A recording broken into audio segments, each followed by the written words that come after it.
Nithyananda Paramashivoham Om Nithyananda Paramashivoham Om Nithyananda Paramashivoham Om Nithyananda Paramashivoham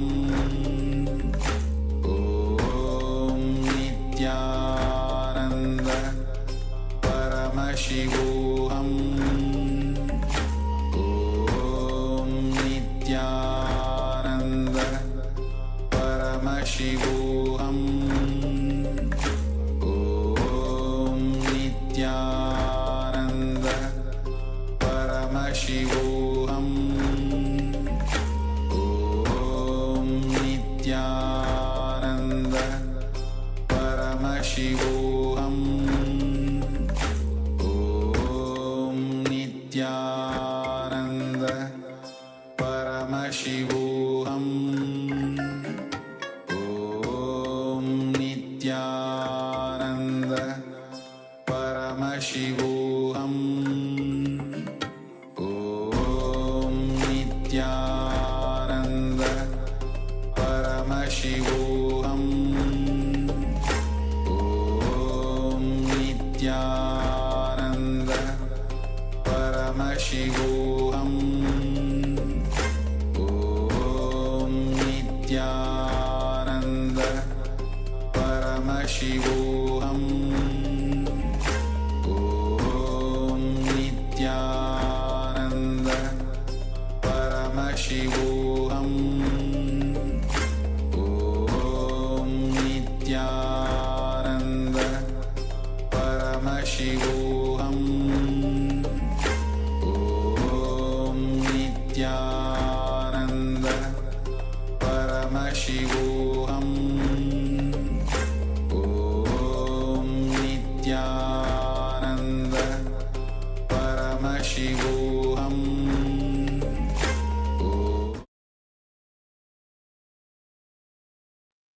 Now slowly, very slowly, if you remove your eyeband, you can open your eyes. Let the light fall on it white. Alright. Now let's start sharing what Swamiji revealed to you through the power of third eye. Every single detail, whether you saw light, you can share that as well. And what are the colors that you saw in the light? You might be seeing various shades of color in the light that was revealed to you, or any particular object, you people, or something blur in the background. So go look into details of what was revealed to you, and you can share that.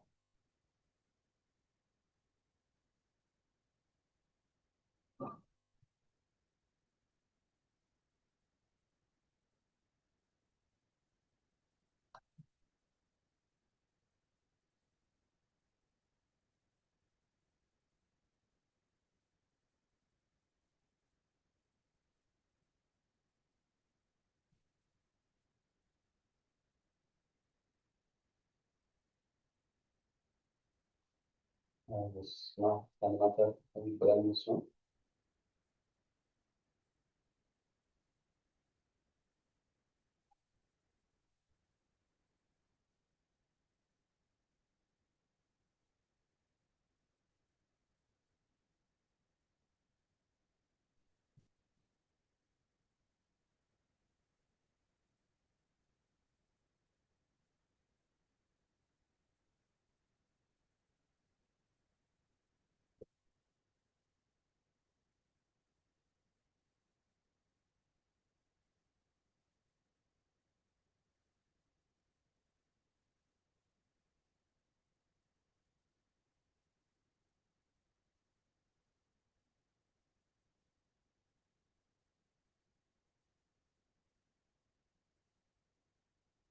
So everyone please come on and share in the chat what was revealed to you in your third eye.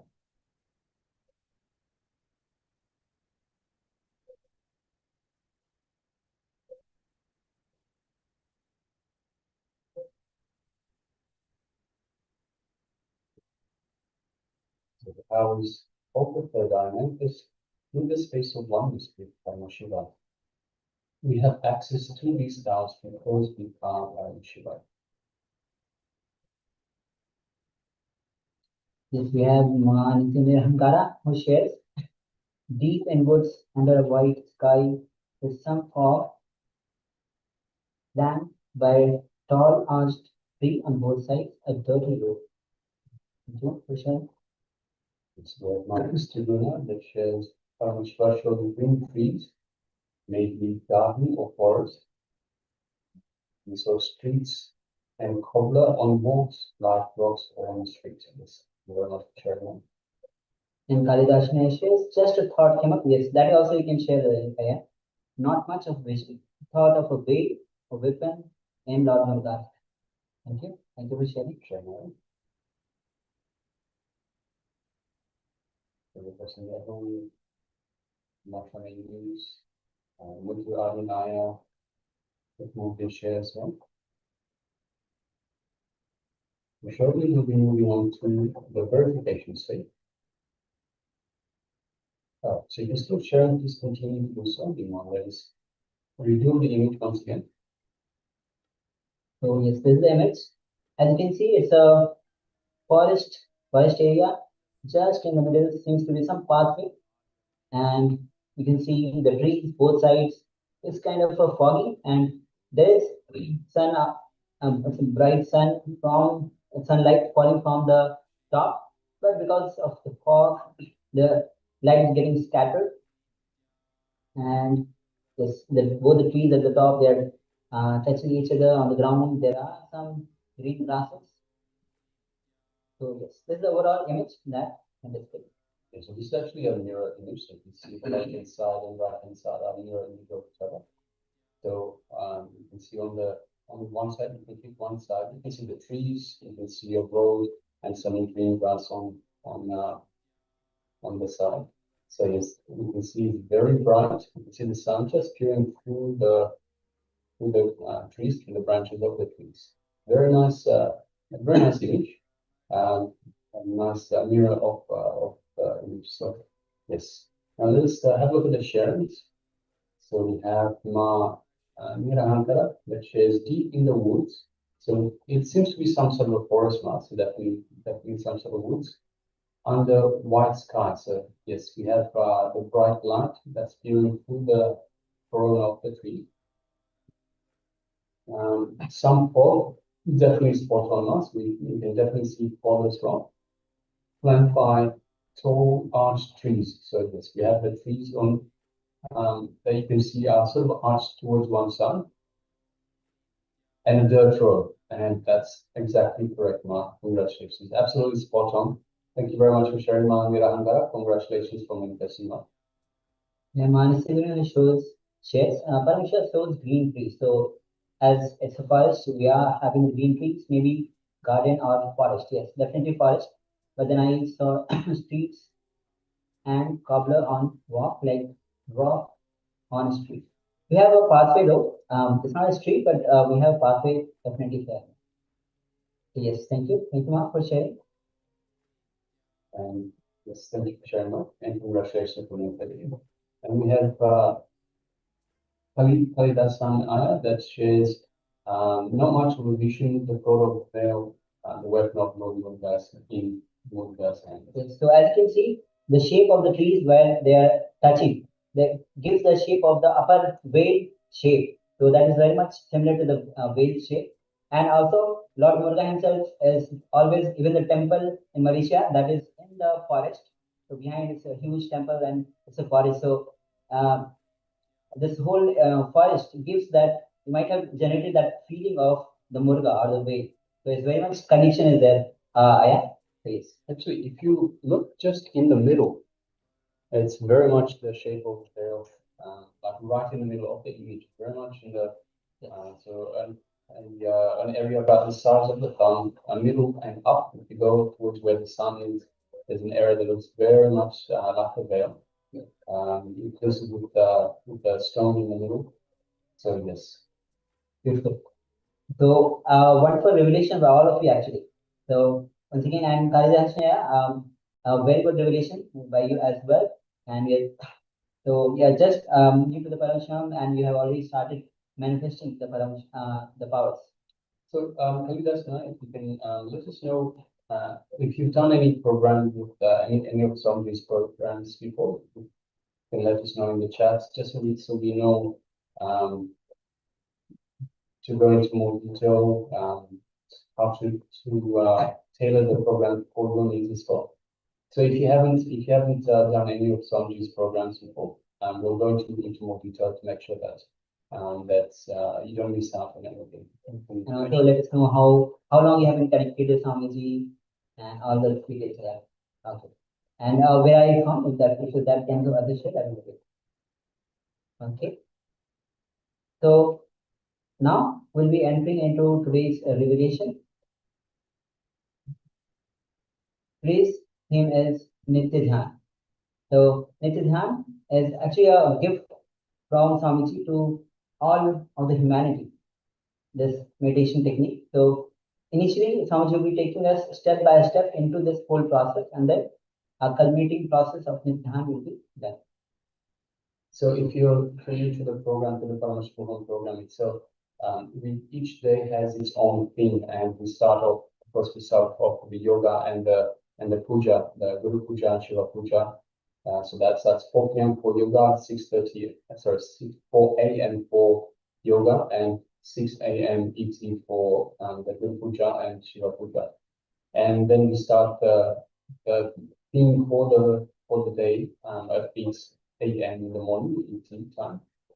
And so we go through the entire program has been designed to give a super conscious breakthrough to humanity. So everything that we do, everything that is part of the program is designed with this in mind. So we have, as part of the program, we have revelations, videos, teachings of the Supreme Concept of Hinduism. Then we have internalization exercises, so where we internalize the teachings that we've just received. We see how we can apply it into our daily life, how to make that into our daily lifestyle. So what we've just been taught by the Supreme Concept of Hinduism, by Swamiji, how to apply that for ourselves in daily life. We have meditations and other techniques. We have detox segments as well. So the entire thing has been designed for the whole being. So not just the teachings for this program, it's also for the body, mind, and soul. Yes. So guys, Ashana shares, no, this is my first time. I'm new to the stage, waiting to join the Paramashivoham program soon. I live in Chicago. Okay, so you are already planned to come for the Paramashivoham, or you are still planning to come, or are you already in contact with someone? Let us know. We can help you to join the program, attend the program. We can guide you till you are here. We can help you to guide you so that somebody is there for you to manifest the Paramashivoham program for you.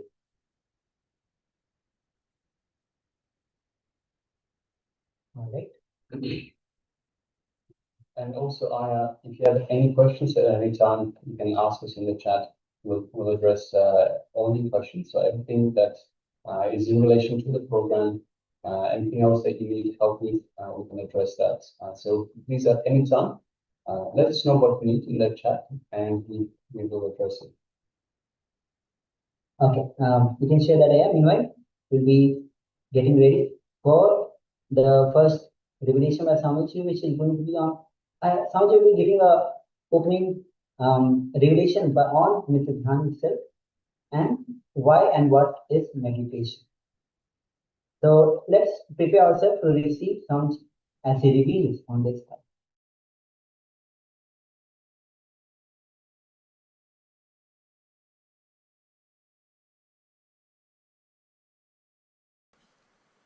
Let me define the word initiation.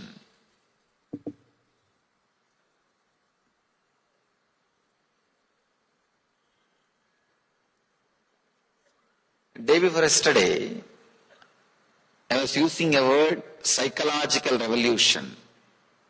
Yesterday I introduced a word, Shastra Shastra. Understand? Knowledge weapon. Whenever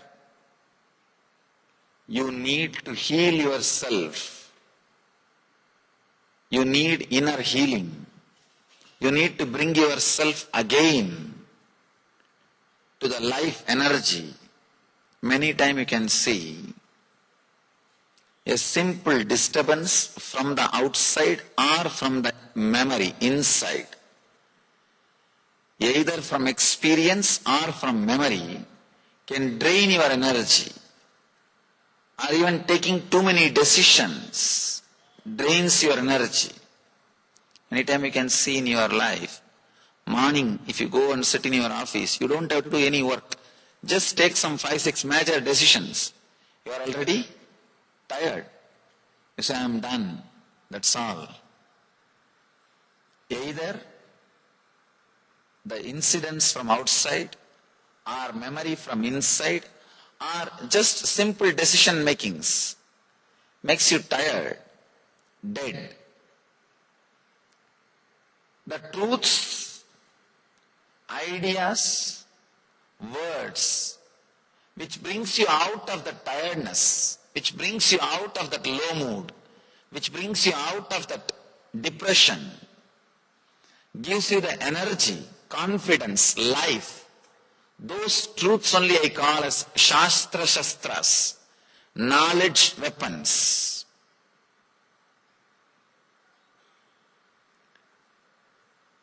Truths which brings you out of depression, a low mood, and adds self-healing energy and confidence, life into you is called Shastra Shastras. The truths which not only brings you out of the depression, destroys the source of depression once for all, is called mantra. Understand? The mantra word has two meanings. Mantrayate idi mantraha. The words which shows path for human beings is mantra. The truths not only brings you out of depression, once for all breaks the source of depression in you, is called mantra. Any mantra, if it comes from the enlightened, experienced inner space, you do not know why, how, what. Suddenly you see it is true. It clicks.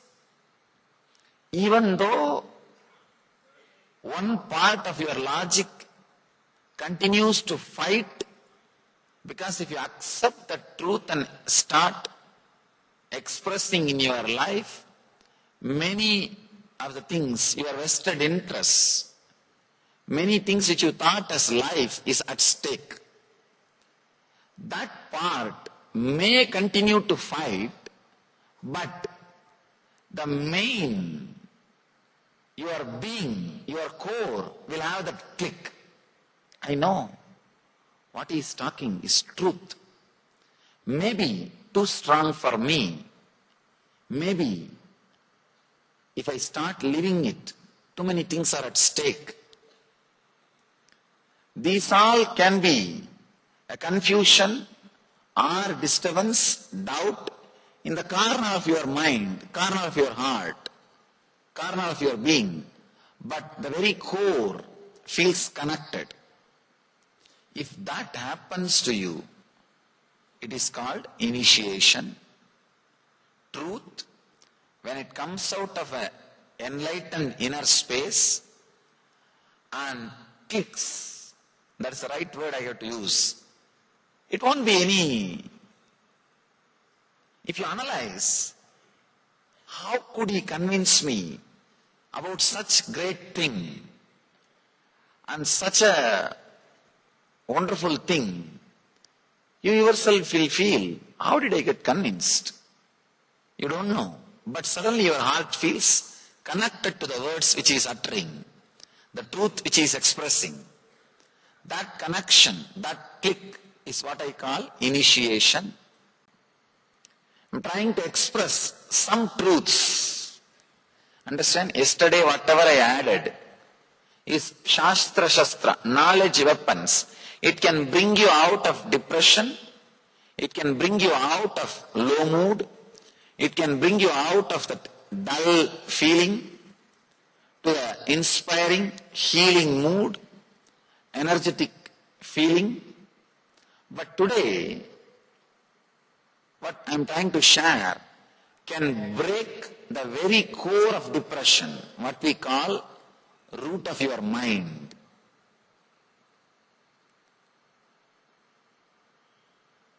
There is every possibility. Just be available, receptive, and ready to let this Satya, truth work on you. Suddenly you will see that click, that initiation happens in you. Just a simple example here. See, if your life was filled with different kinds of incidents, joy, suffering, guilt, joy, pain, depression, sad, different quality of incidents. You do not look at the life as it is. Usually what we do,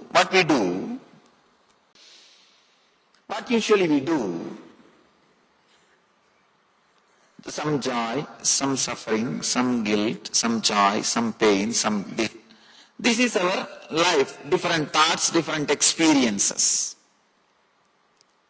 Usually, you collect only all the suffering-related incidents and create a shaft, create a connecting idea, and think your life is nothing but suffering. Understand? You collect suffering, guilt, pain, depression, suffering, all these kinds of thoughts, connect them, and you think your life is a long chain of suffering. Your life is a pain shaft. I've seen people, the moment I ask, how are you? You are from where? First thing everybody invariably starts, you don't know Swamiji, nobody has suffered like me in the life. This is a common introduction for their biography.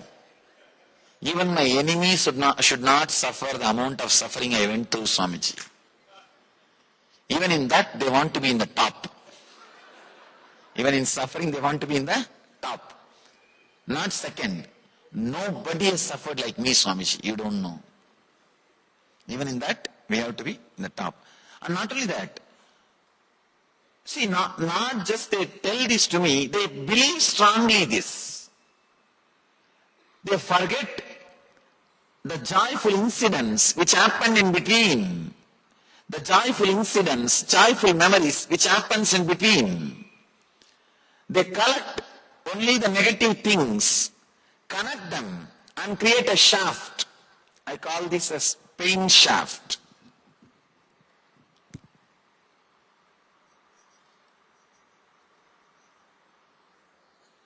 Pain shaft. Very rarely, sometime you create a joy shaft, but very rare, not only number, even the quality will be very rare. You collect the joyful incidents and create a joy shaft. Means you feel life is joy. But most of the time, you collect all the painful memories and incidents and create an idea, life is pain. Understand? If you create the shaft, life is pain, the problem will be, you will be just waiting for more and more painful incidents to be added. Anything you believe, you start believing, you will collect more and more experience and argument to strengthen that belief. Once you believe your life is a long pain shaft, that's enough. You will be just waiting to pick up only the painful incidents and elongate that shaft. You will be just waiting. You will never be able to remember or respect the joyful things happening in your life. You will continuously wait. Next, when is pain, when is pain, when is pain, and you will add. You will be waiting, meditating for pain. You will be meditating for pain. I have seen people just waiting to add that, elongate the pain shaft. Just waiting to add how the pain shaft can be elongated. One important thing we need to understand, believing that life is a pain shaft or believing the life is a joy shaft. The continuous incidents of joyful things. Life is continuous happenings of painful things. The moment you believe life is a continuous happening of painful things, unconsciously you will try to strengthen the belief, but consciously you will try to break the pain shaft. Understand? Unconsciously what you will be doing? You will be continuously collecting more and more painful memories and incidents to strengthen your belief, strengthen the idea. But consciously you will be trying to break. Big problem is, neither you can break the pain shaft, nor you can add to the joy shaft, because both shaft does not exist. It is just your memory. Please understand. The reality happening is this main line. Different memories, incidents continuously flowing, and that is also not connected logically. That is why I have given gap between every thought. Different shape, different size, it just comes and disappears. It's happening. If you think your life is big pain shaft, a chain of painful incidents, then you will pick up only the painful things and add. I have seen people carrying the memory, a very huge memory. The other day, one guy came to me and said, Swamiji, I'm going to divorce, please bless me. I said, usually we bless only for marriage, not for divorce. Can you tell me the reason? Let me analyze. The other day I was reading an article, I don't know how much it is true. 33% is divorce rate in Bangalore. I don't know how much it is true. I pray that it should not be true.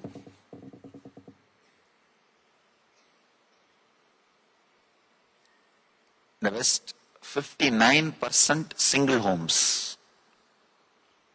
Understand? And 47% of the people die without having a close friend or a relative to receive the body. Body is taken by some professional organizations, undertakers, professional undertakers. It is just too much. This guy came and asked me, I'm going to divorce, please bless me. I said, first let us analyze why you are going to do. Then we will try to sort out. He said, that and all you don't know, Swamiji, you just bless me. I said, I cannot bless as you want. Only if I am convinced I can bless. And it's not like something I have and you can take it without my will. You can't steal blessings, fortunately. He said, the actual reason, the immediate cause was, she brought coffee and it spilled on the cloth, that's all. I asked, don't you see clearly it is not enough reason for divorce? Why don't you realize? Why don't you understand? He said, you don't know, Swami. Today she will pour coffee, tomorrow she will pour acid, you don't know. No, he said he actually told me. You don't know, today she will pour coffee, tomorrow she will pour acid. I said, why don't you be little logical? Why don't you be little truthful? How can you connect coffee and acid? Sometimes it feels same. How can you connect coffee and acid? Don't you see the gap is too much? You are creating too much of ideas in your head. You are creating too many things. He said, no, Swamiji, you don't know. Last 10 years, how much I suffered with her, you don't know. I told him, do not just create a pain shaft. Just come out with incidents. Then we can analyze, look into it. Don't create a pain shaft.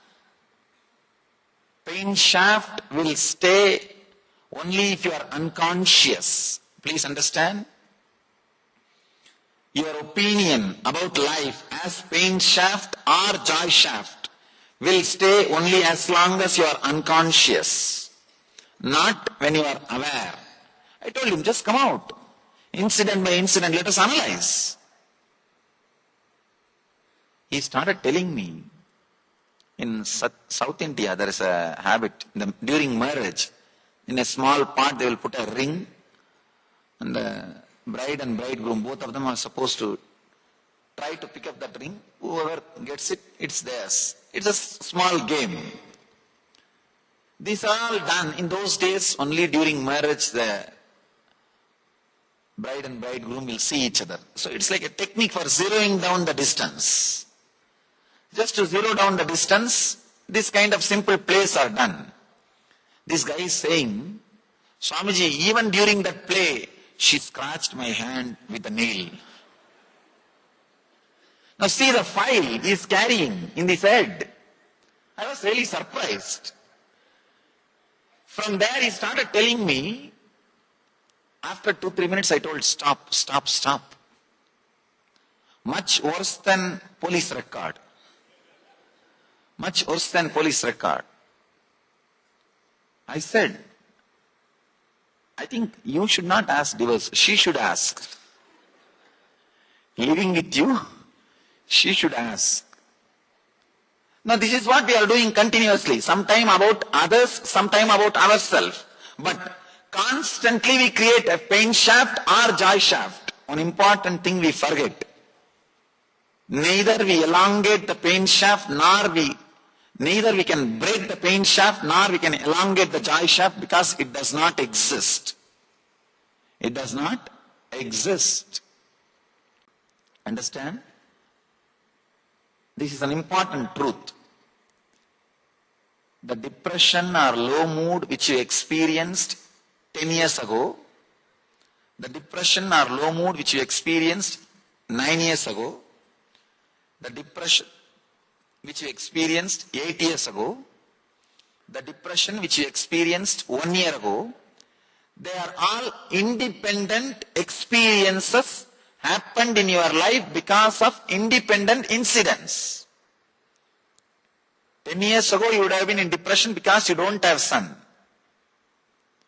4 years ago you may be in depression because you have a son.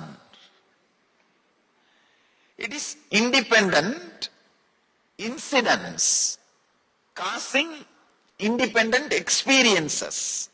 But in the inner space, for the sake of convenience, you archive all the sufferings in one file for easy remembrance and easy reference. When you archive them all in one file, by and by, you start thinking, you connect all these depression experiences and come to an idea, my last 10-year life was depression. No.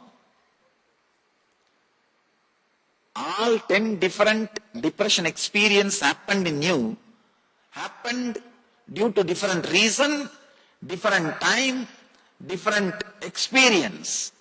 But when you connect all of them and see, you come to an idea.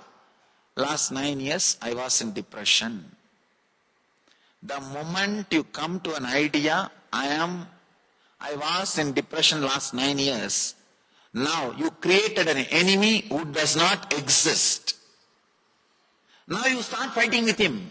I have to come out of depression. What to do? The moment you create a shaft, last 9 years you were in depression. Now you know for sure, next 9 years you are going to be in depression. You will say, yes, last 9 years I was in depression. Then naturally tomorrow morning I am going to be in depression. How can I suddenly come out? How is it going to happen? I am going to be in depression. Passive agreement with your enemy. Understand? First thing, you create an enemy who does not exist. Second thing, you already made a passive agreement with your enemy. You won the game.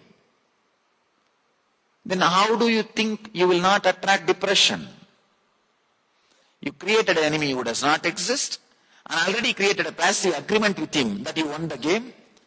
Whether you believe it or not, medical science proves your body constantly updates itself and replaces itself once in every 365 days. Even your brain cells are replaced once in 365 days. The intestine is replaced once in 47 days. Every organ is replaced within a particular number of days. If you are carrying a particular disease for quite a long time, it means you have a strong belief it is a continuous shaft. It is a continuous experience. Your unconscious belief something is a continuous experience forces your mind to bring the same pain and disease back. For example, once in 47 days, your intestine gets replaced completely. Understand? I am not saying, Ayurveda is not telling. If Ayurveda says, you won't believe. Medical science is telling.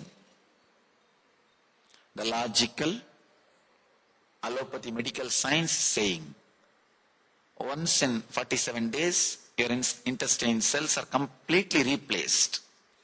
If you are carrying any disease related to more than 47 days, even the new system which you created with a mental setup, I have this problem, so I have to have this problem. Strong belief, you have this problem, naturally you will say, if new intestine is given to you, no, this is not mine, bring mines. This is not mine, bring mine. Your mental setup is such. We strongly believe the depression or disease is a shaft happening inside us. It is not. It is not. The depression you experienced 10 years ago, the depression you experienced 9 years ago, the depression you experienced 8 years ago are independent, unconnected incidents, experiences. When you connect all of them and see, you created a pain shaft, depression shaft. Oh, my life is depression. Now, you are ready to get defeated by the unknown enemy. One important thing, this is a very basic truth. Neither you can break the shaft, nor you can elongate the shaft because the shaft does not exist. All you can do is just be aware that it does not exist. You created it. Understand? For the sake of convenience and easy reference, you put all the depression incidents in one file and kept. By and by you started believing all of them are existentially connected. No. They are not existentially connected. All your different experiences. One more thing. The moment you believe all your depression is connected and you are a depressed being, the small joyful things happened in between will be forgotten by you. You will not even remember them. Understand? You will not even remember them. That is what I am saying. not having clear picture about past. If you have a clear picture about your past, it will become a solid experience. It will not be a load. It will become a strength. Undigested past is a load. Digested past is a strength. We don't digest our past. It stays on us like a load, like a headache. The shaft does not exist.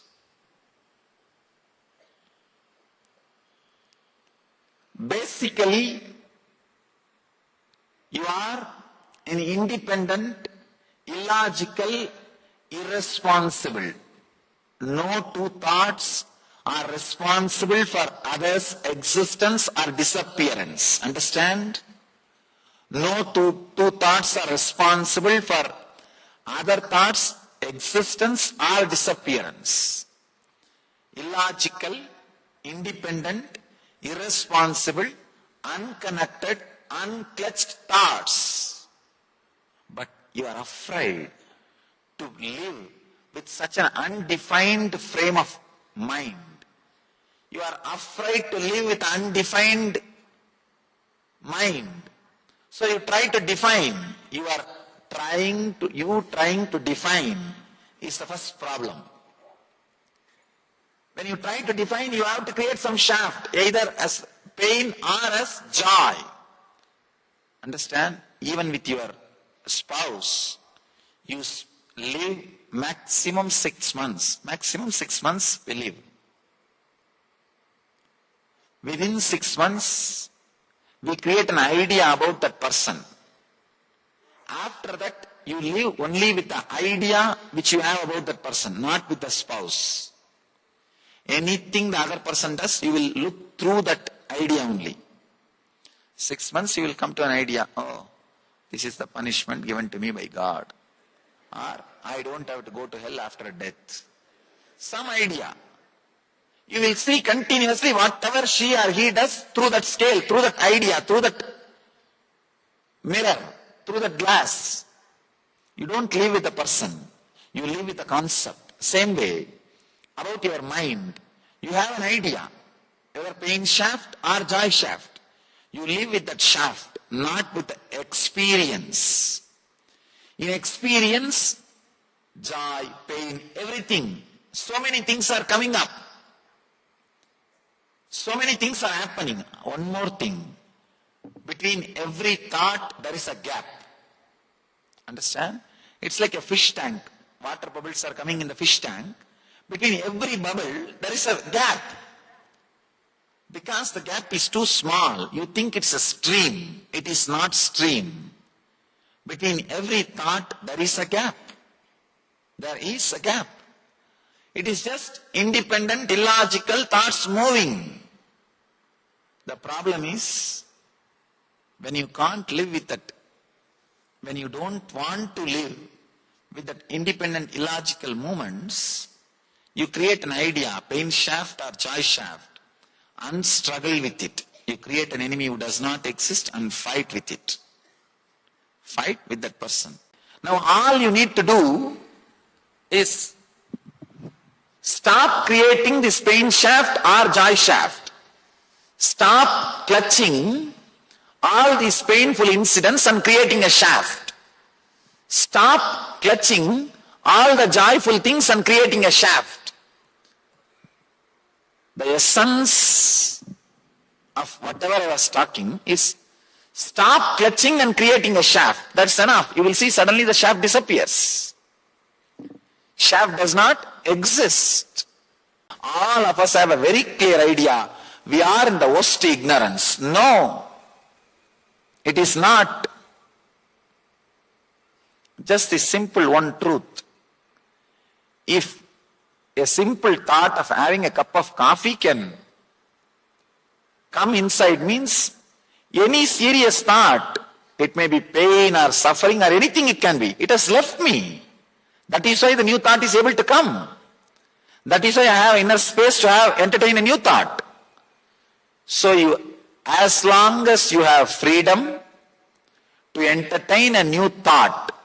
You have an inner space to entertain a new thought. Be very clear.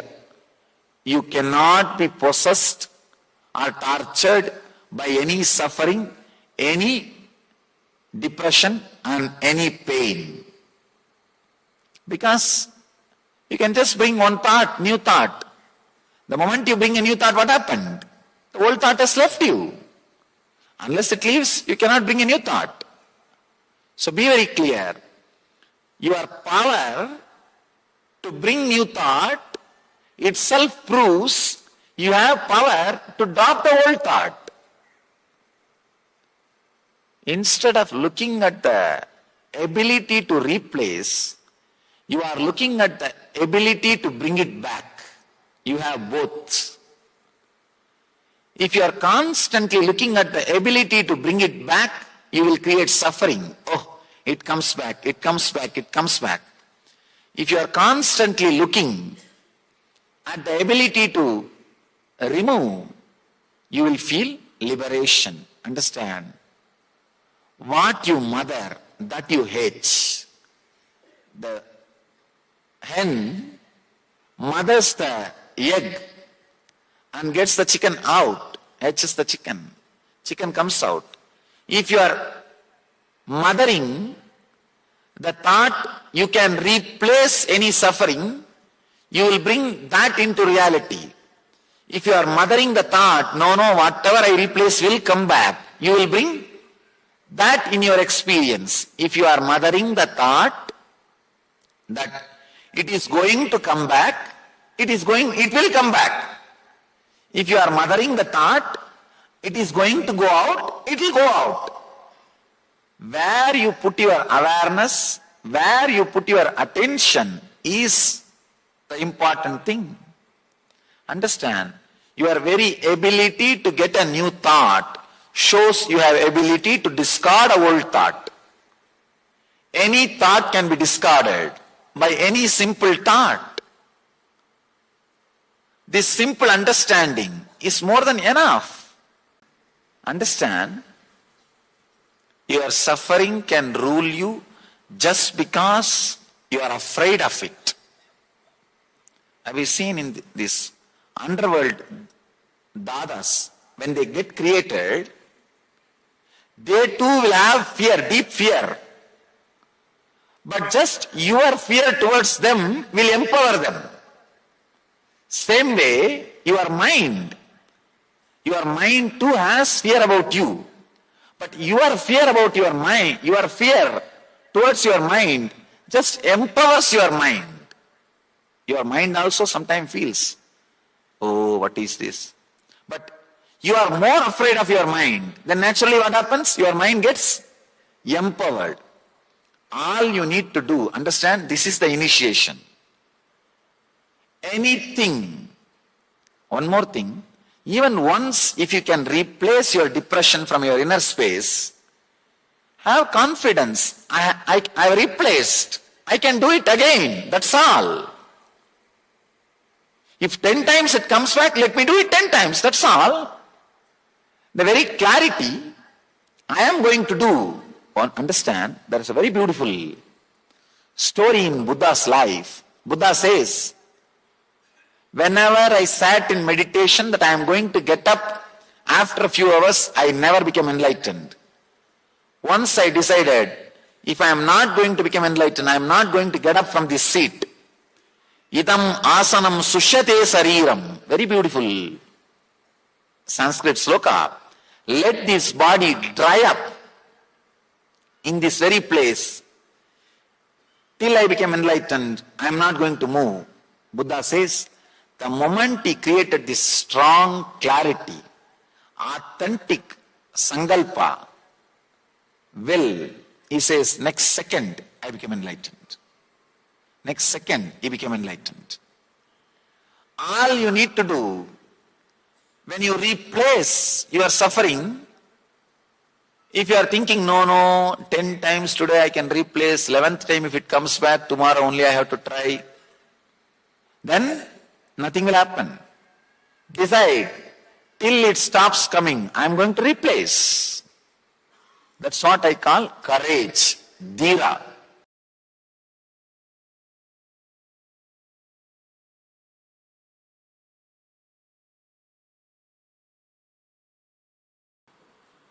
Wow. Here is a very beautiful question.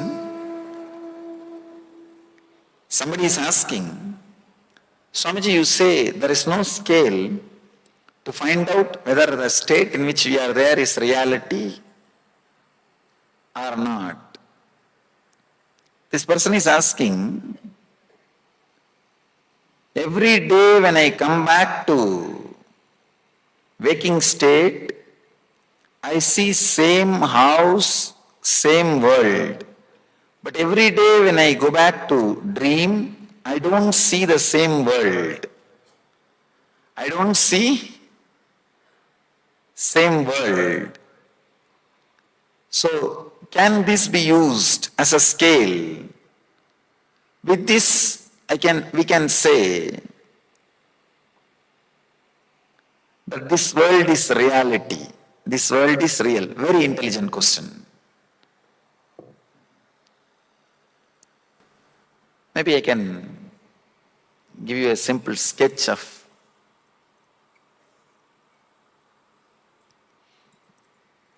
then we'll be able to understand.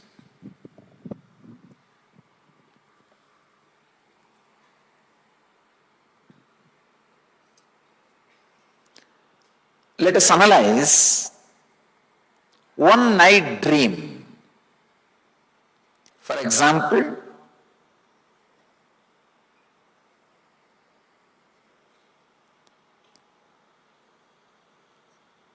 "14th night you are sleeping, 15th morning you are waking up, around 10 hours.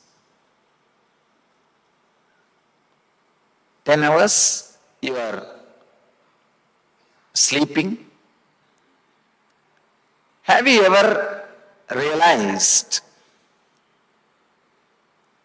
in one night dream you would have lived some 10 or 20 years of life?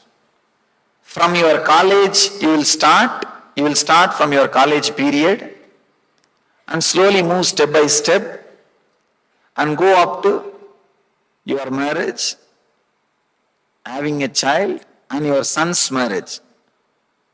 Sometime you live even 10 or 20 years of life in one night dream. How many of you experienced even at least once this?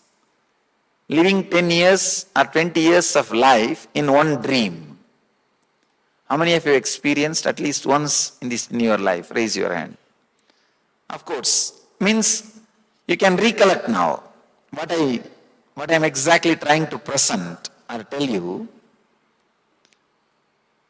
10 years of life you are able to live in 10 hours of dream. Am I right? 10 years of life you are able to live in 10 hours of dream. One more thing, scientists are saying now, you don't continuously sleep. Maximum you spend only 30 minutes in the deep sleep state. Then you come out and spend little time in the dream and again fall asleep, spend some time in the deep sleep and come out and spend some time in the in the dream state. In the East, the maximum time is 30 minutes. In the West, it is only 16 minutes. We are fortunate. Anyhow, let me give you the small diagram, how our consciousness works. Maybe I can call this as dream state. This is deep sleep state.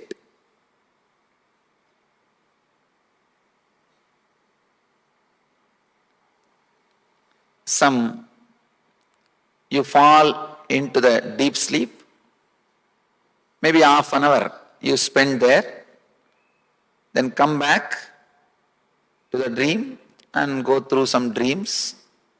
Again fall asleep. Spend some half an hour. Come back. Again go through some dreams. Again fall asleep. Come back. Go through some dreams. Again fall asleep. This is the way you are moving. This is the way you move between dream state and deep sleep state. Understand, in one night, 10 hours, you dream as if you lived 10 years of your life. Means in the first episode, you see you are in college. The second episode, when you come back, you see you are getting married. In the third episode, you see you have a son.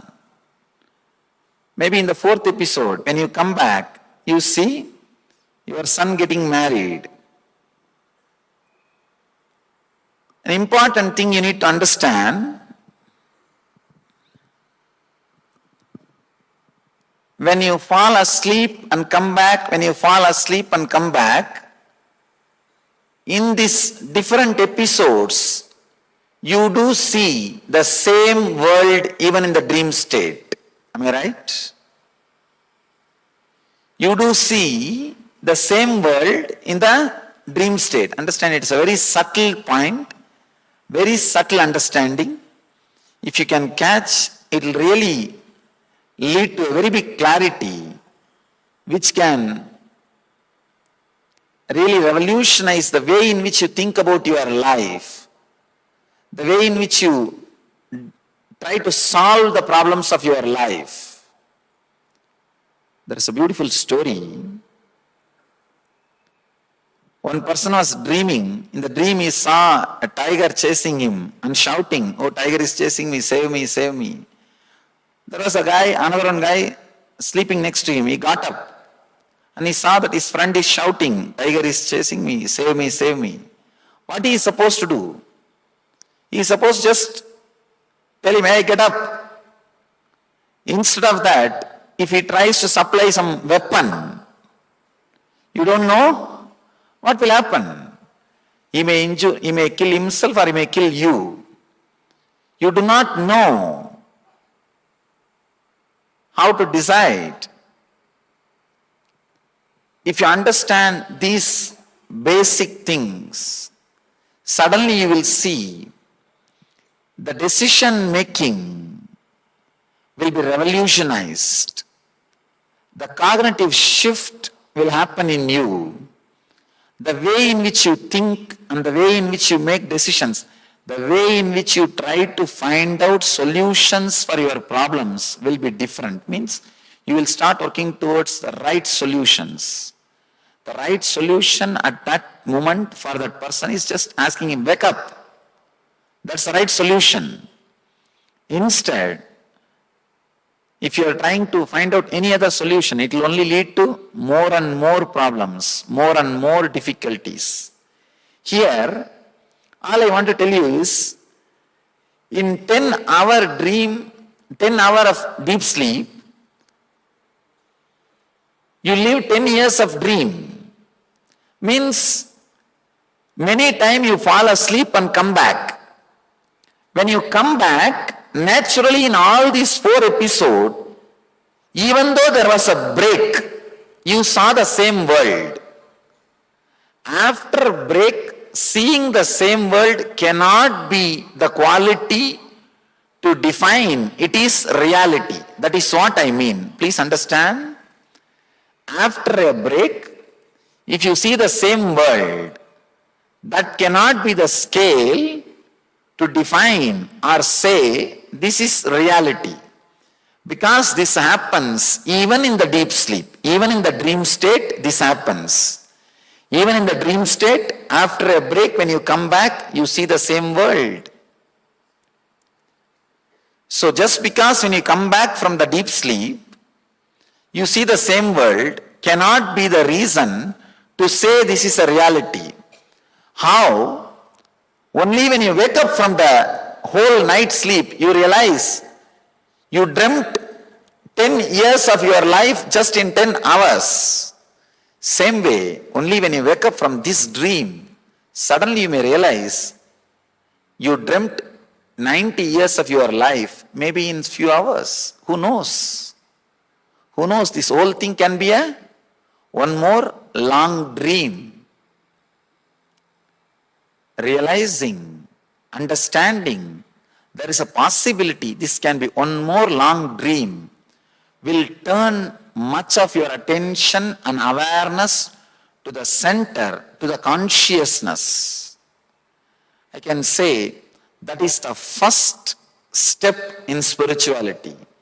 That's the first step for psychological revolution. Again and again, our sufferings are giving a clear statement. We are holding on to emptiness. Our suffering is nothing but a clear statement from the reality. You are not living with the reality. But somehow we know how to cover.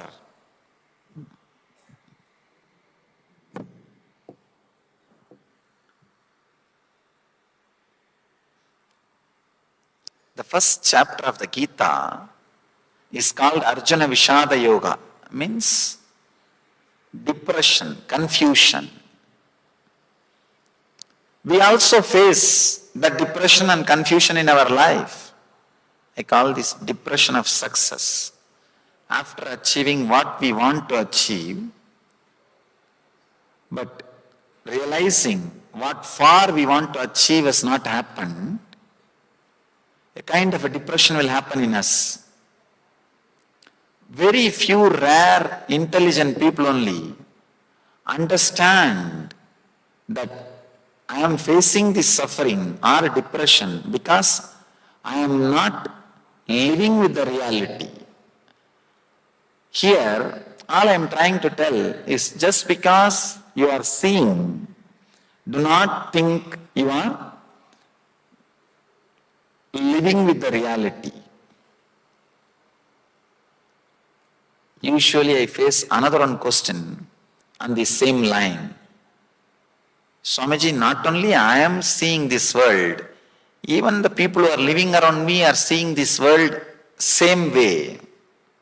How can you say it is a dream? Understand? In the dream, if you are seeing a particular city, if you are dreaming that you are going to that city with your whole family, not only you, the family which is with you inside your dream also will see the same city. Because they are also projections of your own mind. So just because the people who are around you seeing the same scene does not mean the scene is reality.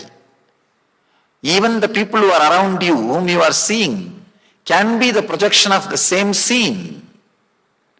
Can be the projection of the same scene. Sometimes it frightens.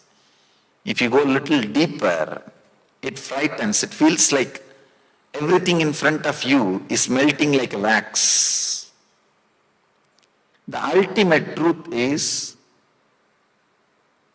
the stuff out of which your dream world is made, the same stuff, out of that same stuff with this waking state is also made.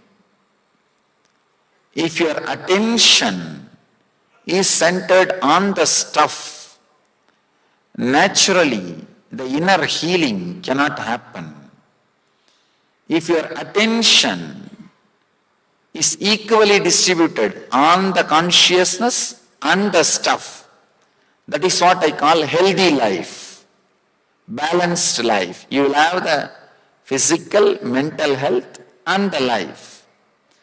If your attention is totally centered on the consciousness, not on the stuff with which these worlds are made, that is what I call living enlightenment or Jivan Mukti. Whether you want Jivan Mukti or not, or whether you want enlightenment or not is secondary. But if you can turn little bit of attention towards the I consciousness, towards the truth, towards the center, suddenly you will see the tremendous inner healing happens. I always tell people, realizing this whole world is one more dream brings tremendous healing effect in you. Understand, for example, if you are facing some very big difficulty or depression, very clearly, consciously, if you realize this whole thing is a dream, you will see such big relaxed feeling or the inner healing happening on you. I can say that inner healing is what I call meditation. That restful awareness which happens in you is what I call satori, the first glimpse of samadhi. A basic cognitive shift or basic psychological revolution with the simple understanding of what you are seeing may not be the reality as you are thinking can bring so much of inner healing inside you, so much of restful awareness inside you. More and more restful awareness being added to you is what I call inner healing or health or raising the quality of consciousness. Instead of dream state penetrating your waking state while you are driving, blissful state can penetrate your waking state while you are driving. Because so much of your time, even though you are out of your bed, is occupied by your dream state because of your low awareness. People come and ask me, if I start meditating, what will happen? I will not have time to do my business. No. It has nothing to do with a separate time. It is something to do with inner understanding. As on now, so much of your time and energy is being spent by dream state possessing you. Instead of that, you can allow the turiya state, blissful state possessing you. You can just change the attitude. You can just shift the energy. You can just go through a big transformation. That is what I call psychological revolution. Why meditate? A single line answer will be to raise the frequency of your consciousness. How it heals, we can understand with this small diagram. I'll try to present a simple diagram, how our mind works, how the meditation influences our system, how meditation directly affects our hardware and software. Our hardware is physical body, our software is our mind. Let me try to give you a simple diagram. You can understand what meditation can do, why meditation needs to be practiced. I think I can explain from here.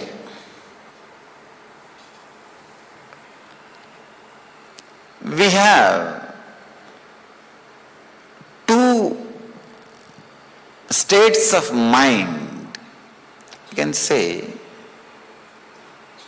two states of mind you experience in your day-to-day life. One with thoughts, another one without thoughts. Now, you know you have thoughts. In the deep sleep, do you have thoughts? No. So with thoughts, without thoughts, these are the two states of mind. Two two states of being, means the deeper level. Your being also experiences two states. One, with the clear identity, I. Now, all of you have that identity with the I consciousness, with that identity I. In the deep sleep state, you don't experience the I state, the I consciousness. In the deep sleep, you don't experience the feeling I. Understand? In the mind, you experience two states. One with thoughts, without thoughts. Same way in the being, you experience two states. With I, with identity, strong identity, and without identity, without feeling or remembering your identity. In the deep sleep state, you don't remember your identity. In the waking state, you remember your identity. I am this, I am that. Usually, constantly, you will be remembering or you will be reminded about your identity. With I consciousness, without I consciousness. Now, if we just understand how this state of mind and the state of consciousness connect with each other and create different states in your being, different states in your consciousness. First, with thoughts and with I consciousness, that's what we call Jagrat state, wakeful state. Of course, most of us are now in that state. I can't say all, at least most. With I and with thoughts, you have the identity I and the thoughts are moving. The frequency of I is more than the frequency of thoughts. That is why you are able to control the thoughts. If you want, you can control a thought. If you don't want, you can remove a thought. If you want, you can create a thought. With I consciousness and with thoughts, this is called Jagrat state, waking state. Next, dream state. You have thoughts, with thoughts, but there is no consciousness, there is no identity. That is why you will see sometime in your dreams, you will feel as if you are in college, but you will be sitting with your son. Means there is no clear identity. The identity is not logical, it is not clear. Not only that, the depth, frequency of the identity, frequency of the I is lower than the frequency of thoughts. That is why you are not able to control the thoughts. In the waking state, frequency of I is more. That is why you are able to control your thoughts. In the dream state, the frequency of I is lower than the frequency of thoughts. That is why you cannot control the thoughts in the dream. If at all we have a freedom to dream what we want, we know what all we will be dreaming. What kind of dreams we will be choosing. The dream state, the I state, the consciousness is lower than the thoughts. That is why we say there is no I, but there are thoughts. And the third stage, third thing, neither the I consciousness nor the thoughts, it is called Sushupti. It's called deep sleep state.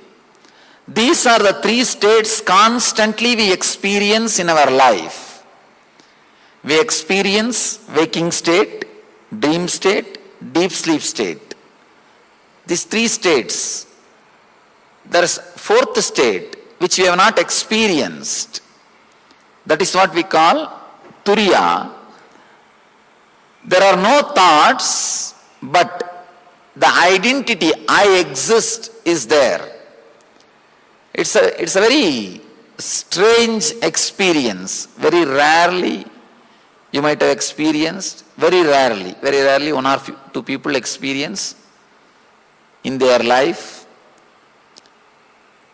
If some sudden shock, or if you are sitting with a nature completely deeply relaxed, deep silence, maybe at those few moments you experience no thought, but you are not sleeping.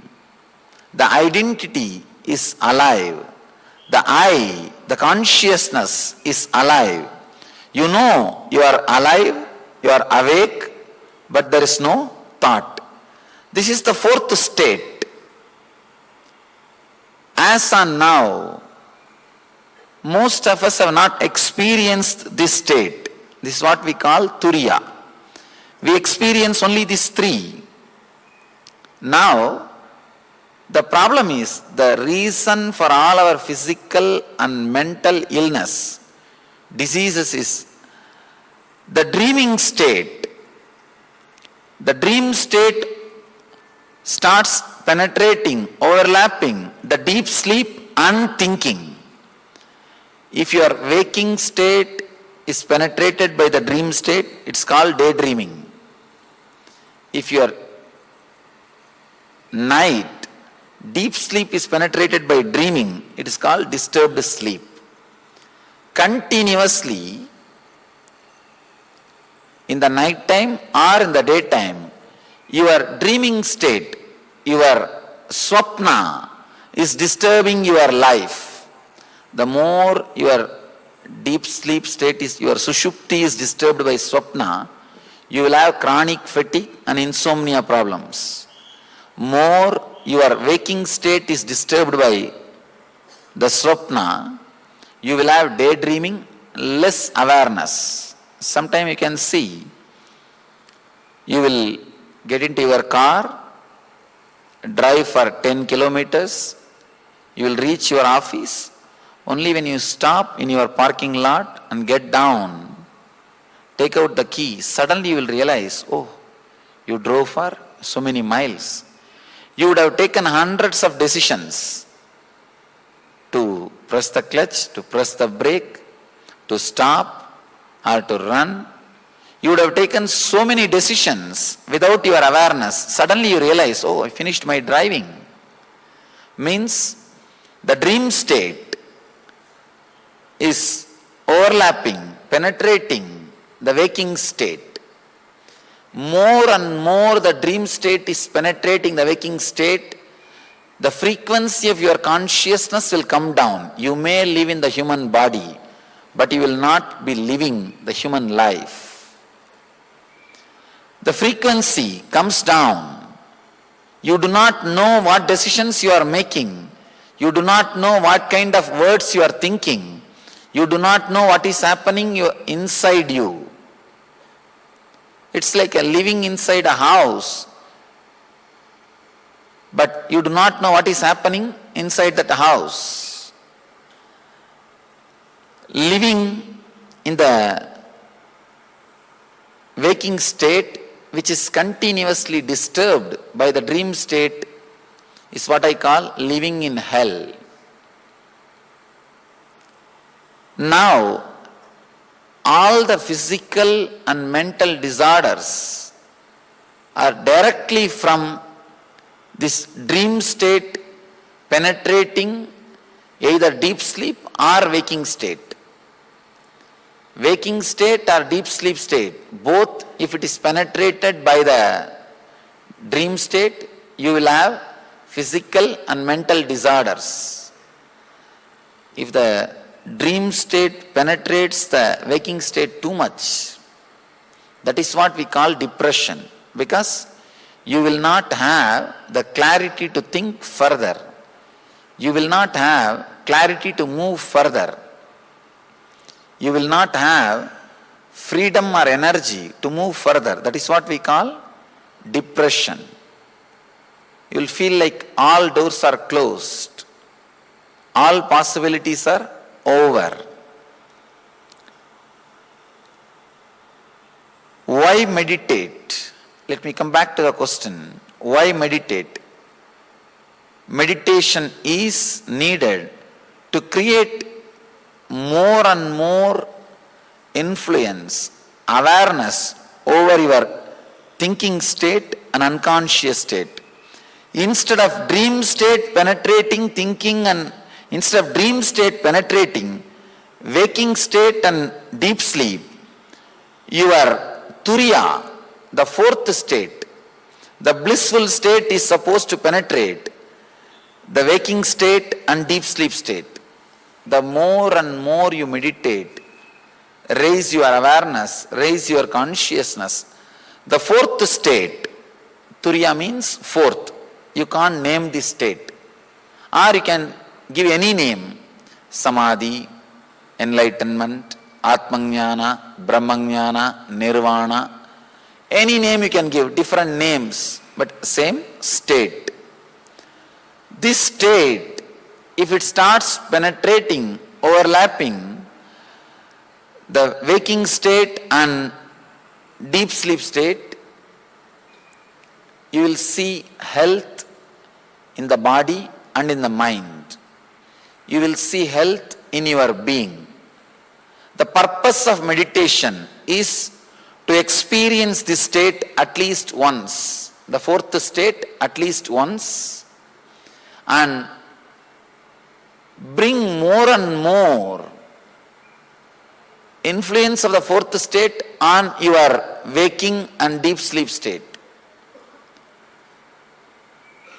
If your waking state and deep sleep state is totally influenced by the fourth state, the Turiya, that is what we call Jivan Mukti, living enlightenment. Meditation is a method, technique to bring more and more fourth state in your day-to-day life. If you experience the fourth state in your waking state and the deep sleep state, you are meditating. The purpose of meditation is to bring the fourth state into your waking state and deep sleep state. Maybe the physical health and mental health, everything is byproduct. Of course, it happens, but it's a byproduct. The purpose, main purpose is to experience the higher states of consciousness.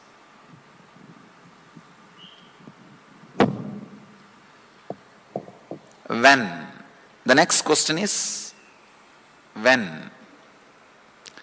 It's a very controversial question. All the youngsters think, I can do this in my old age. All the elderly people think, I should have done in the young age. All the old people think, oh, I have enough time. I can do when I don't have anything else to do. All the youngsters are thinking, no, I should. All the elderly people are thinking, no, I should have done in the young age. When? The when question, I am not looking at that question only about the timing of the meditation. The decision to do meditation or the decision to enter into meditation, when that should happen in the life.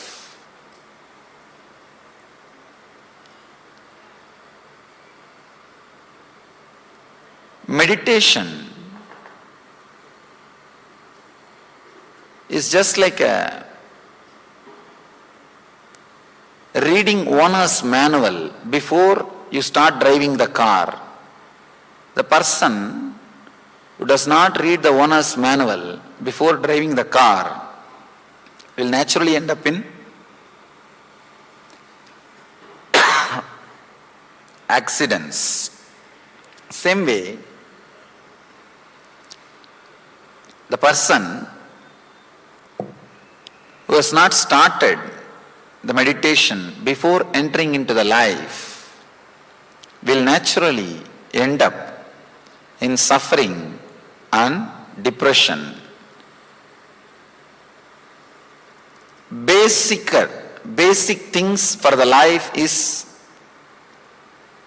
the psychological revolution. Understand one more thing I wanted you to understand. This question, when meditation, needs to be understood and analyzed very deeply. Meditation is the basic thing for the life. It's a very basic need. As I was telling, like owner's manual, reading the owner's manual. Meditation is like a owner's manual for your body, for your life. The moment you start living, you need to go through. You need to enter into it. Before the meditation, one basic important thing needs to happen in you. Psychological revolution means understanding about self, world and God. As on now, the understandings we are carrying are insufficient. They are not able to give a rest in your system. Understand? When I say the word psychological revolution, I mean having a clear understanding about the self, world and God, the source of the self and the world, God. The understanding which gives you a complete rest through which you are able to solve all your life problems, through which you are able to find your own life solutions. That is what I call psychological revolution. If you are able to find solution for all your day-to-day problems by the understanding about you, world and God, you had psychological revolution. If you are not able to find solution for your day-to-day problems through these three understandings, then you need to learn. Only a person who went through psychological revolution can meditate. Till then, any technique you try. People come and tell me, Swamiji, the moment I close my eyes, I get more number of thoughts than before meditation. If I am doing something, I have less number of thoughts. The moment I close my eyes and try to meditate, I have more number of thoughts, I have more problem. Means the psychological revolution has not happened. Psychological revolution is a basic need for meditation. When we address the question, when meditation, we should say after psychological revolution, means the clear understanding about you, the clear understanding about the world, and clear understanding about the God, which is the source for you and the world. You may think, if I have that clear understanding about all these three, then I don't need meditation. I can say it's like a vicious circle. If you don't have that clarity, you can't meditate. If you can't meditate, you will not have clarity. It's like a vicious circle.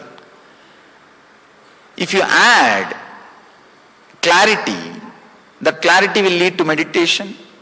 Meditation will lead to more clarity. It will become virtuous circle. Instead of going through the vicious circle, moving towards the virtuous circle.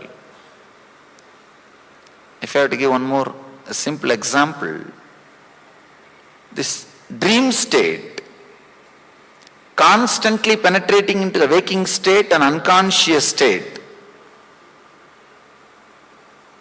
is what leads to more and more misunderstanding, more and more dullness, more and more lethargic feeling, more and more tamas.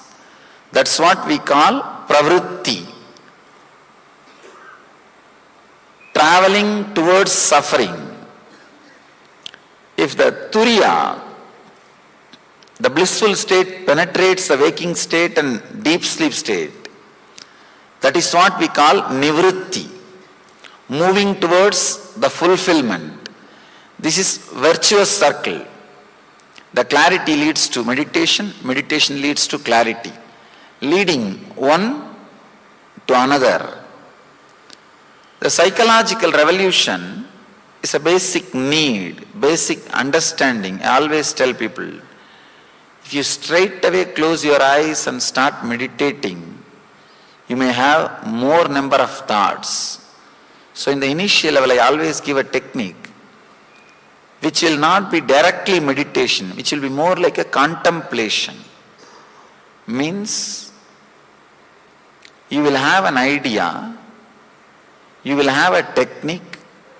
When you work with it, it won't lead to directly thoughtless state. It will lead to more and more clarity. It will lead to psychological revolution. You will have an intense space where you can analyze your understandings, where you can consider your decisions, where you can rethink again and again your desires, your fears, your worries, what you think as the base in your life. You can again and again look into these details. You can again and again look into these things. Otherwise, many times we do not know what is our desires. People brag just in the outside world, but they do not know what they are talking. Small story. 3 old ladies were sitting and bragging about their sons. One was saying, "You don't know about my son, how much he loves me. He personally took me to a travel agent and arranged for my vacation and did the best possible arrangements and gave me 20 days vacation." The other one said, "You don't know what my son did. He got a separate, not only the travel agent, vehicle, a separate flight. He arranged everything for 1 month." Third one said, "You don't know what my son does. He goes to the costliest psychiatrist. All he talks is about me." Many times, what you think as life, about what you brag, may not be exactly what you need, may not be exactly contributing to you, may not be exactly adding to you. So in the initial level, taking up a technique which can awaken, which can help the psychological revolution in you is the best way to start. When meditation, here and now. Neither the age can be the reason to postpone the meditation, nor the time. Sometimes people tell, should I meditate in morning? Should I meditate in the evening? I always tell people, meditation should become quality of your life. There are 3 kinds of meditation. One, it's a kind of a truth or bringing your awareness to the life. That is supposed to be done 24 hours. Techniques like Vipassana are bringing your awareness to the present moment. 24 hours. It is not a part of your routine. It should become quality of your routine. There are other kinds of techniques for which you need to spend particular time, like a morning 1 hour or evening 1 hour or some specific time. There are some meditation techniques which needs to be done whole day. There are some particular time. There are some other techniques. You neither need to do whole day nor need to spend separate time. Just very remembrance is enough. There are some great truths. When you are really in that matured state, you don't need a separate technique. You don't need to practice whole day or in particular time. Just very remembrance, you will be in that state. You will be in that state. You will be experiencing the truth. In Zen, there are some beautiful koans. Just very remembrance, you will be transported to that zone. There's a very beautiful story in Upanishad. Disciple comes to the master and asks for technique or a method for enlightenment. Master says, Tattvamasi, Tattvamasi, Tattvamasi, that art thou, you are the truth. And the story says, disciple became enlightened. Very strange story. Just master repeats few words and disciple is enlightened. How can it happen? How is it possible? Looks too much. If we have done the two different techniques, means the techniques which needs to be done whole day and the techniques which needs to be done in a particular time, that very maturity will lead you to the level, the moment you listen, you will start experiencing it. You will start experiencing it. When, why, what, now how. There are so many different techniques. Somebody asked me the other day, why you have so many gods, so many methods, so many techniques? I told them, in the West, why do you have so many cars? They asked me this question in the West. I told them, why you have so many cars? Because you spent so much of energy in doing research and development in the comfort level, about the luxury. So much of time and energy has been spent to develop the comfort and luxury. That is the reason you have so many luxurious things, so many cars. Same way, in the East, we spent so much of time in thinking and doing research and development how to raise the consciousness. Because we have done so much of research and development, we have so many methods, so many techniques, so many gods, so many paths. All those things are available to us because we have done so much of research and development.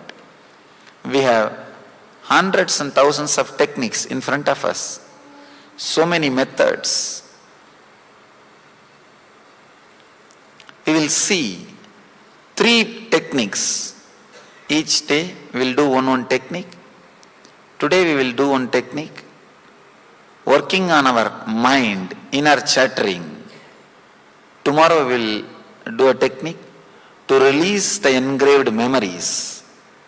Day after tomorrow we will do a technique to go to the deepest silence or the core of our being. When, why, how, what? All these basic questions about meditation.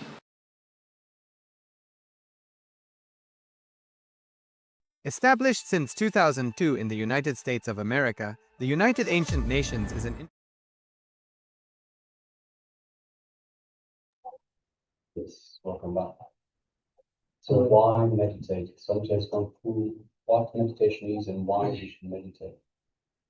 To understand that, as Swamiji revealed, the different states of our consciousness, the waking state, Jagrata, sleep, deep sleep, and how when these crisscrosses with each other, it creates various kinds of illness, problems, whether it is physical illness, mental problems, depression, So the whole effort of meditation is to bring that fourth state, which is Turya Turyatita, to penetrate into our waking state, dream state, and deep sleep state.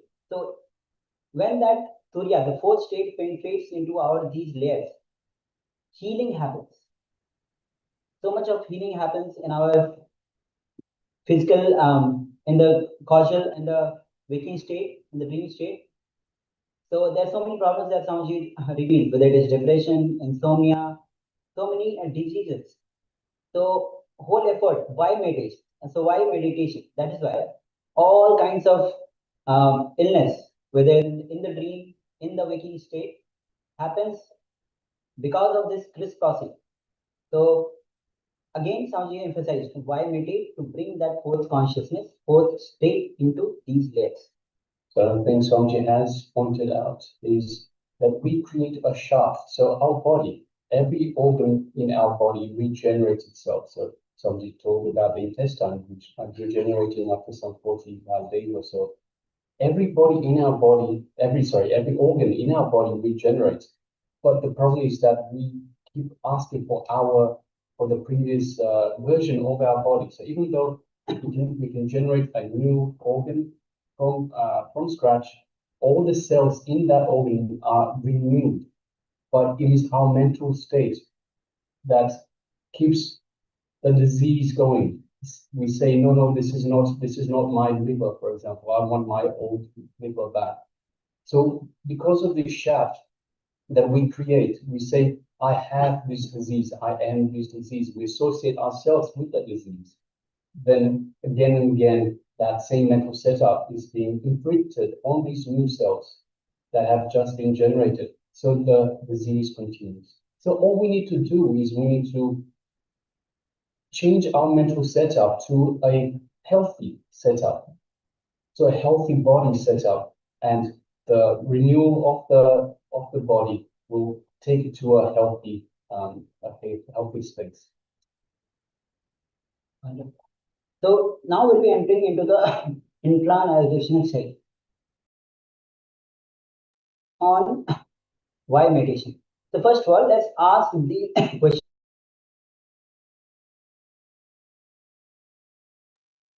Yes, so let us have a look at what is the real aim of our life. Is it to earn more? Is it to stay forever young, healthy, beautiful? Is it to have better, longer lasting relationships? Is it to improve your personality? The list is endless. You can write so many different aims for life. For each individual, if there will be something specific, a specific goal, or perhaps many different goals. So we'll be entering into our technique, which is taken from Tibetan Buddhism. So requesting all of you to let's follow the steps as we enter into this meditation. The first step is where you sit in Vajrasana. Vajrasana means you sit on your knees. So as you are sitting, bend your knees and sit down with your knees bent. And if you are not able to sit, you can sit on the chair. But make sure that first priority is to sit in Vajrasana. And after that, make sure that your head, neck, and spine and back should be in the straight line. That is, when you make that head, neck, spine in straight line, you facilitate the Kundalini to rise up from Muladhara to Sahasrara. So let's enter into this step. The second step. So once we are sitting in Vajrasana with the head, neck, and spine in a straight line, close your eyes, but not just the eyelids. So don't just close the eyelids. So what does this mean? After closing your eyes, we need to stop allowing the eye movements or the visions in our mind. Basically, the inside TV that we have running should also be switched off. So if you close your eyes, you will see all of this happening in the background. But if you close your eyes, so when you close your eyes, you will see the television, the whole thing will go inside. So stop seeing what is going inside. That is the second step. So if you just give a little pressure on your eyeballs through the mind, so with the mind, just put a little bit of pressure on the eyeballs, then, so not through the hands, so please make sure don't press with the hands, and it's just through the mind. you put a little bit of pressure through the mind on your eyeballs mentally, then you will see the movement of the eyes will also stop. So once you are sitting with giving little pressure, now we'll be entering into the actual step, the third step, which is intense humming from the navel center. So understanding a little bit about the humming. Some says that between our Swadhisthana and Manipurka, which is our navel and below, it is the Swadhisthana chakra and the Manipurka chakra is situated. Between these regions, the inner chatter happens. Inner chatter gets created, and that region is called as Hara region. So when you hum intensely from the navel center, either humming can be there or the inner chatter can be there. So let's enter into this intense humming, quieten the mind. It will stop the thinking flow, the thought current. So when we hum, we need to push the air out onto the lips, and we need to breathe as deeply as possible, and we hum for as long as possible, as loud as possible. So I'll give an example.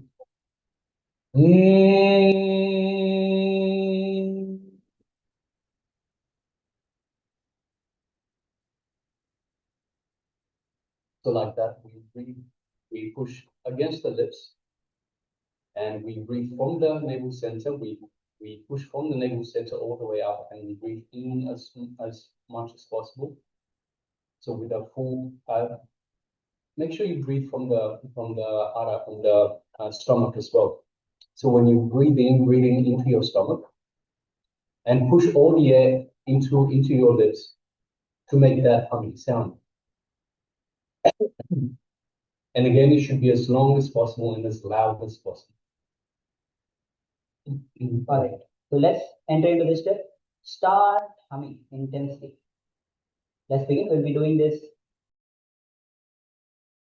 We're doing this for 21 minutes and unclutching for 2 minutes next. So let's begin.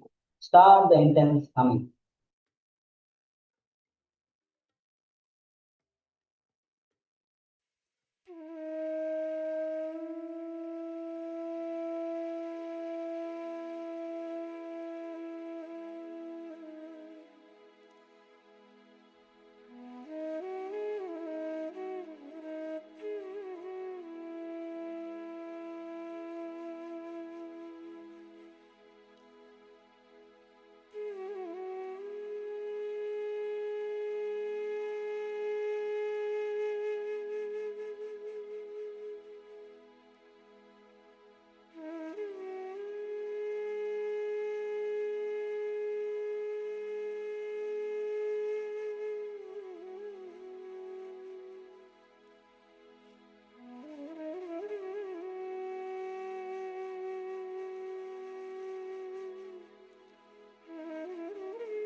Yes. Now slowly you can relax. You can stop the humming. Just sit and bring your awareness to the Anahata Chakra. And sit totally unclosed. Keep your eyes closed.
So you can open your eyes and you can relax. All right. So let's take a moment. And if you want to share your experience of this Mahamantra meditation, the humming meditation, you can share that as well.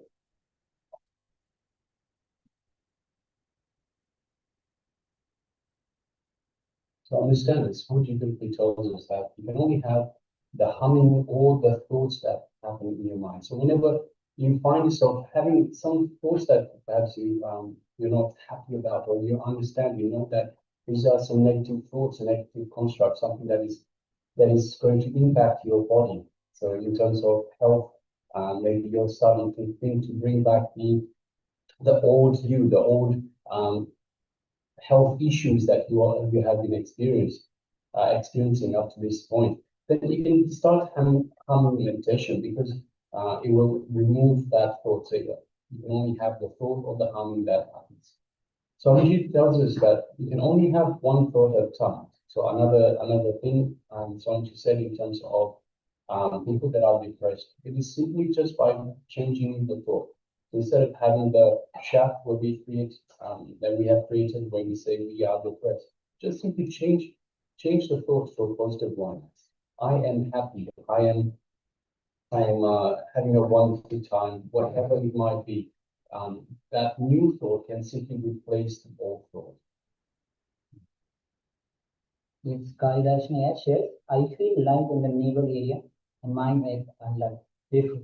Thanks for sharing that. Also, Swami has shared that if you do this meditation every single day, you'll be active 20 hours a day. So make sure that you are practicing this technique every day, and it will remove all the laziness, tiredness, lethargy, anyone that feels. So it's a great way. Even in many ways, when mind gets clouded, thinking becomes little difficult.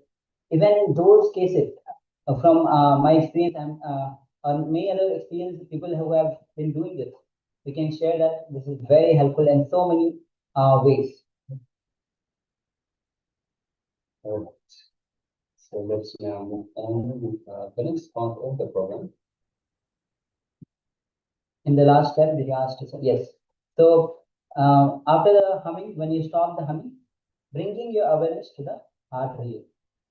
So when you bring the awareness to the heart region, you let the love overflow through you. So basically, the idea is that we move from the mental, from being in the head to being in the heart. So we move from all these thoughts. See, we have all these thoughts, all these inner chatter that's happening in the mind. By bringing the focus to the mind, we forget the inner chatter. Bring it to the heart region. We forget the inner chatter. We concentrate on the love, on the heart. So that is the idea there. So when you intensely hum, mind quietens, and when you bring awareness at that time, just after the humming, awareness simply increases in the anahata region. So let's move on to if you have any further questions, by all means, question about please let us know. At any time you have questions, please let us know. We have to answer all questions. Of course, related to the program, related to your experiences and so forth, everything that you have with. All right, so now let's move on to the next segment. So the next segment is another revelation from the screen on top. This is in fact a questions and answers segment on meditation, on how to meditate and change into your inner software. Yes, so how? So there's a question answer session through meditation, and through meditation, how you can change your inner software. So most of us wants to change our inner software. So here sounds will be revealing this very truth. So let's prepare ourselves to receive this past recognition. Thanks. Also, when we hum, should I breathe out through the mouth? So when you so the whole process is first you inhale and hold, and when you're holding, you're humming. When you're humming, automatically, slowly the exhalation happens. Automatically, when you're humming intensely, slowly the exhalation happens. When you're totally breath out, then inhale again and then hum intensely. So you don't even concentrate on the breath, on the breathing out. Don't even think about breathing out. It will just happen automatically by itself. Okay. So let's enter into this revelation by Swamiji.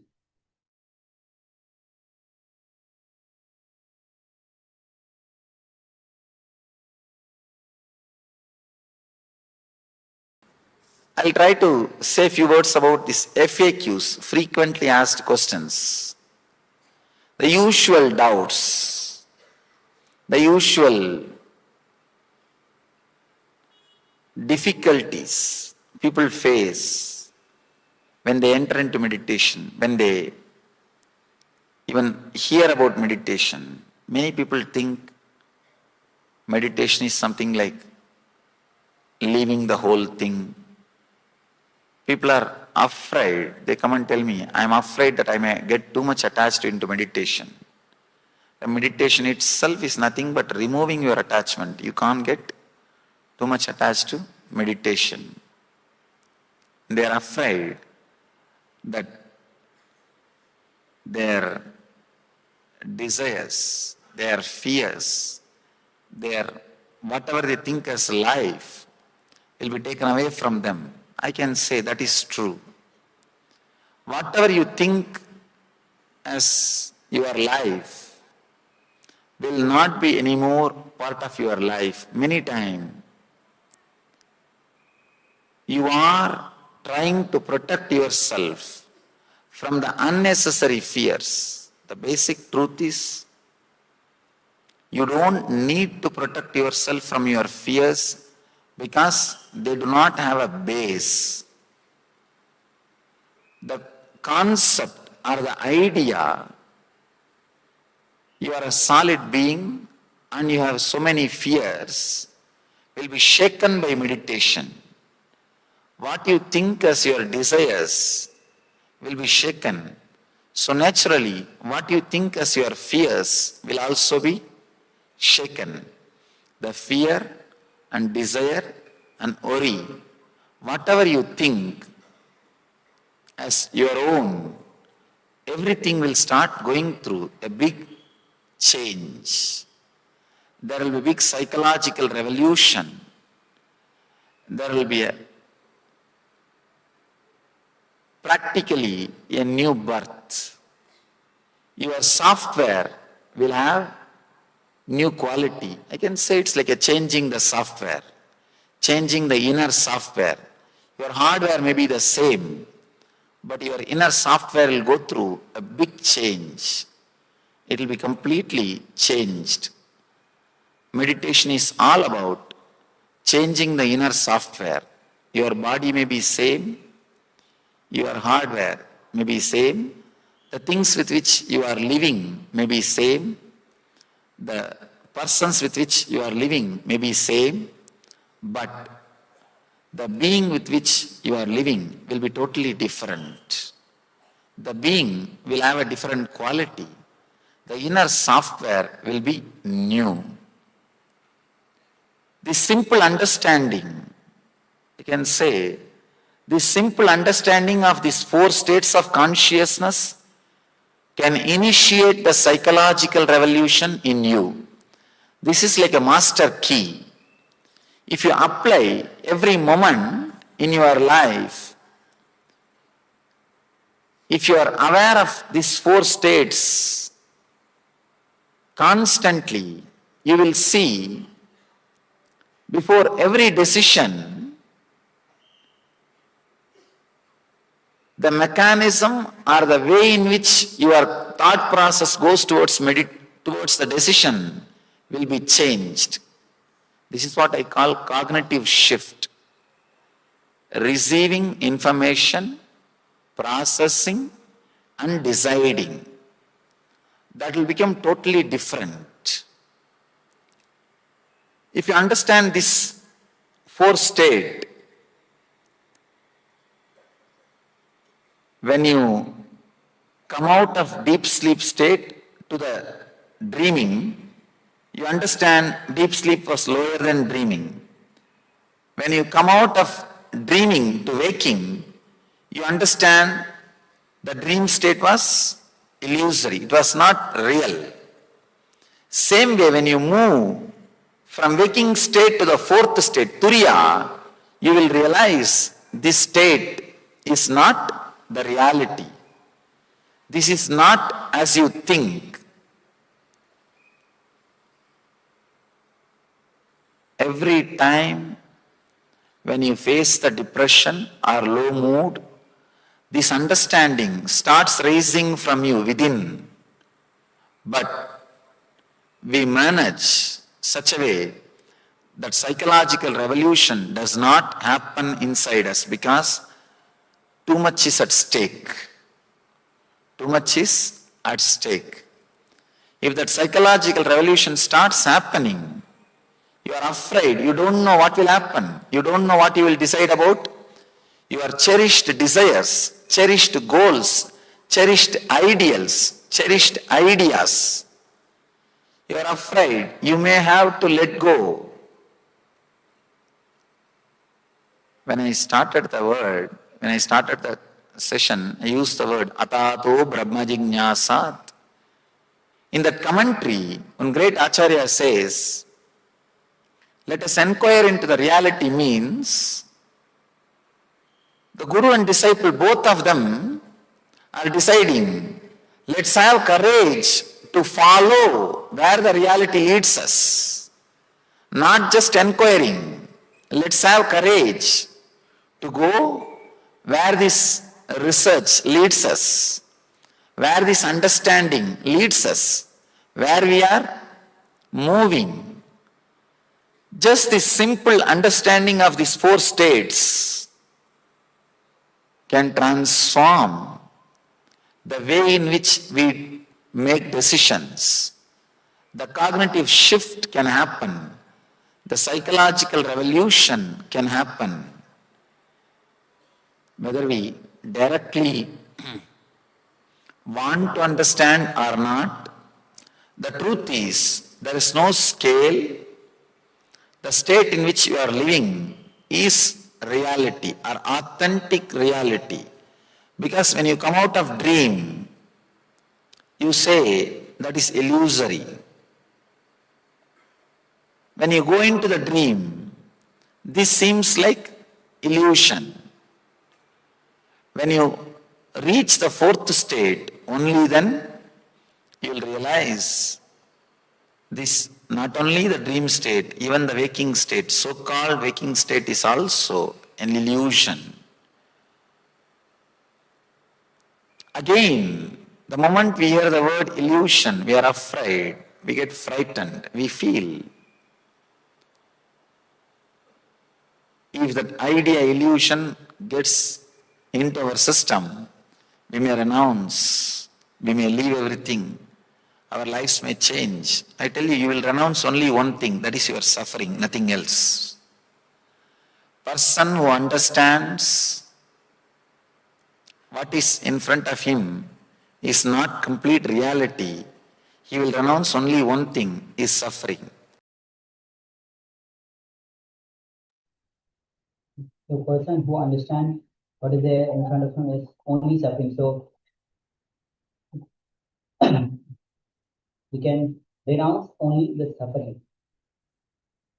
So the Maya, as I was revealed, whatever exists, what we see is, everything is Maya. Only when you experience the truth, you establish yourself in the truth. You go beyond all the suffering. All right. So with this, now we'll be entering into the power manifestation. And today we are manifesting the power of thought current scanning. So before moving into the power manifestation, we'll be entering into the scriptural reference, which is the Sastra Pramana for manifesting the sign. The verse goes as Jnanam cha pratimam tasya trikala vishayam bhave dura shruti dura deshitaha vechayam khagatam braje. Bhagavan Paramashivam says he gets immeasurable experiential knowledge, knows the past, present, and future time, has Dura Shruti, power to listen to anything at far off great distances. Dura Drishti, power to have direct vision of anything at great distance. Anywhere. Khagata, power to walk, move in air by own will, like Khaga, flying bird. And ability to speak on any unknown subject, omniscient. Yes. Yes, Kalila Sanaya. So we'll be going, it is from 8 a.m. all the way through to 8 p.m. In fact, the darshan will start at 6 p.m. So we'll be here for some time. You can by all means have a meeting, you can go to the meeting and come back and you can talk together. Okay, so we'll be till 6 p.m. tonight, and from 6 p.m. there is darshan, so Swami's darshan. So we will be joining that from 6 to 8 p.m.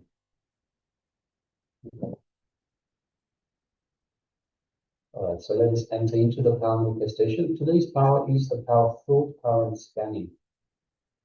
So we, ourselves, the acharyas, will have an image in front of us, and yourselves, the participants, will be scanning our thought currents for the image, for the details of the image itself. So, first thing, everyone, let us get ready. So sit comfortably. You can close your eyes. Sit comfortably with the head, neck, and spine in a straight line. And let us bring our awareness to our Anandaganda, which is just below the heart center and just above the navel center, just in that region in between. And let us connect deeply to the divine in our Anandaganda.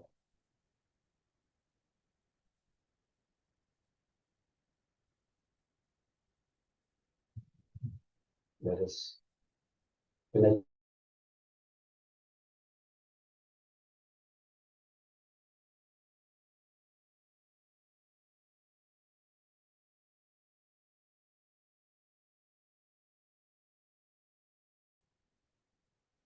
Let us feel the space of oneness with Paramashivam from the powerful volitions